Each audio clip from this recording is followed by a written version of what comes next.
I love a good classic platformer, but unfortunately nowadays there isn't quite as many that really end up curing that platforming itch. A lot of games just try to appeal to the nostalgic part of my mind, or just try to do too much and end up being too overly complicated or not fun to really play through. There's a new one though called Shoe that is available now on the PlayStation 4. But does this game end up platforming itself to victory, or does it just end up falling down into the abyss below?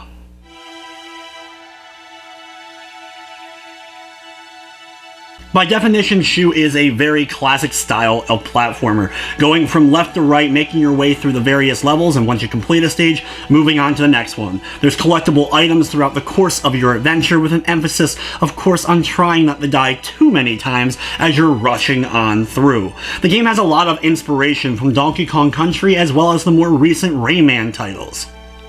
In the game, you play as a member of a bird-like tribe who ends up being knocked off a cliff at the beginning of the game and ends up having to go on a journey to return villagers, as well as being chased by an evil demon-like force that's trying to, well, eat you as you're going through.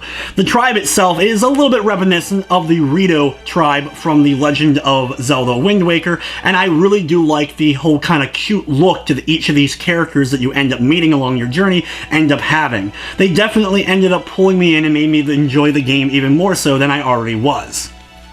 The game features 5 different worlds with a total of 15 different levels.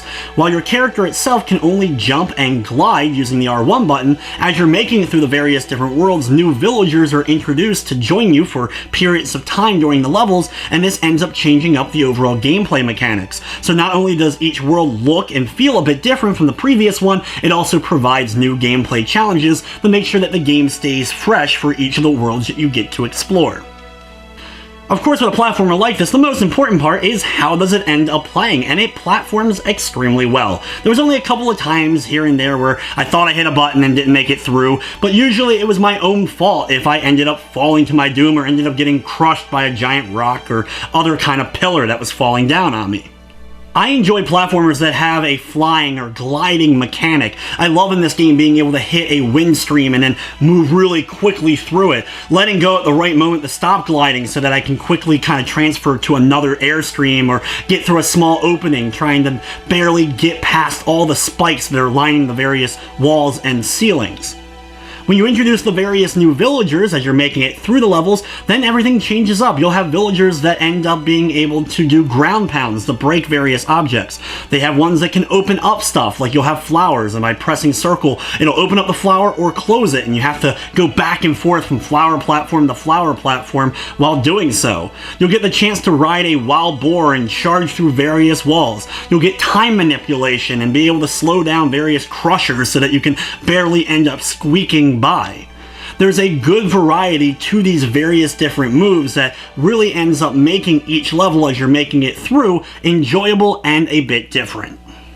Every level in the game features various collectibles, including 6 babbies, or babies, that you'll be able to find throughout each of the levels. I love the fact that once you get a collectible in a level, when you redo that level, it stays gotten. You don't have to collect it again. It's a little bit faded, it still comes back onto the level, but you can tell it's one that you've already grasped, and when you make it to the level, all the collectibles you've already gotten then get racked up with the new ones that you ended up finding on that playthrough of the stage. Each level, once you complete it, you can redo it for a time trial and be rewarded for being the game's default times, as well as there's an Ankh that you get rewarded if you're able to complete a level without dying. The Ankh itself and being a collectible reminds me a little bit of the classic Crash Bandicoot games.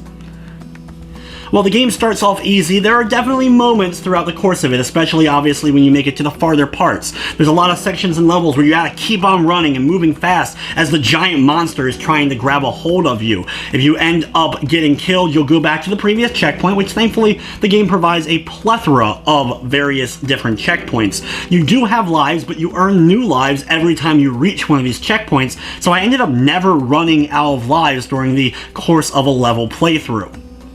Unfortunately though, there is only the 5 worlds for you to go through and the 15 levels. Some levels are definitely pretty lengthy, and a few of the later ones will put up a challenge. If you're a veteran platformer though like myself, you probably won't have too much difficulty. You'll die of course here and there throughout your initial playthroughs, but you probably won't have too much trouble initially completing the game.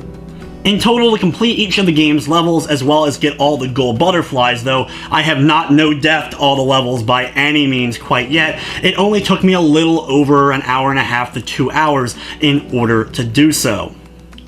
The game from the technical side of things did run fine though. I didn't really run into any slowdown or noticeable glitching, and the game never crashed on me.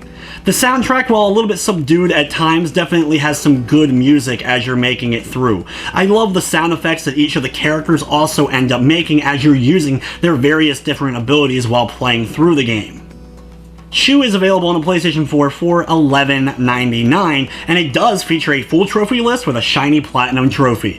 The developers are also going to be adding some free DLC down the road to add even more levels to the gameplay experience.